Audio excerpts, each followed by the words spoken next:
àmọ́ ó ní tún lọ́jọ́ kẹjọ oṣù kejì ọdún dáadún máa ń kó lórí ire fún ọdún o.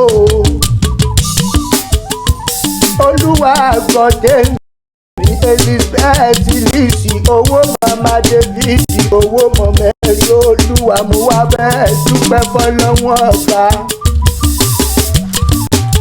Ọmọ ọlọ́jọ́ tí ó sọ̀rọ̀ èyí iná wàá tún ṣe tẹ̀líìsì lágbára lọ́wọ́ ọba yóò ní ju ọgbẹ́ gbogbo tó jẹ́ ẹnire níre kúkú ní. Ẹ̀rí bárẹ̀wá lóbìnrin kúkú ní Lizzy eyín fún dòwe eyín mẹ́nu gún ó mọ́ lẹ́sẹ̀ bí alárí. Ó sọ̀rọ̀ èyí iná wàá tún ṣe tẹ̀líìsì ọmọ sí apá rẹ̀ yóò sì mọ̀ ká lágbára lọ́wọ́ ọba onísùnkún ọmọ kankan tó bí.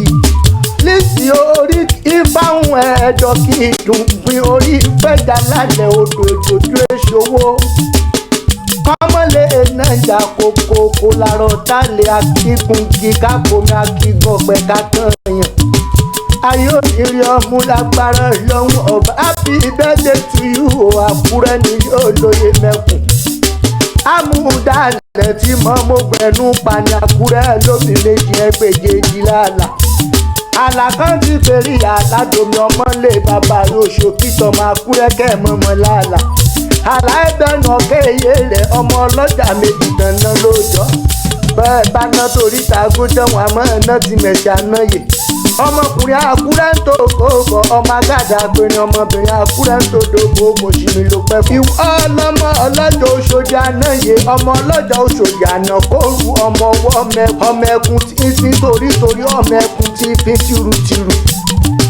Lizzy happy birthday to you o Olúwa gbọ́ tèmi Elizabeth owó mama David owó mamẹ́rì Olúwa.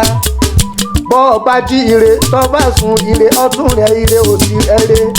Lórí bísínẹ́sì ẹ̀hún ire náà ní agbára lọ́wọ́ ọba. Èmi alámọ̀wọ́ ọmọ alárí ọ̀dọ́ ọmọ ológun dúdú tí ìfẹ́nu kọrin ní jẹ́ ọ̀pọ̀ ọdún náà.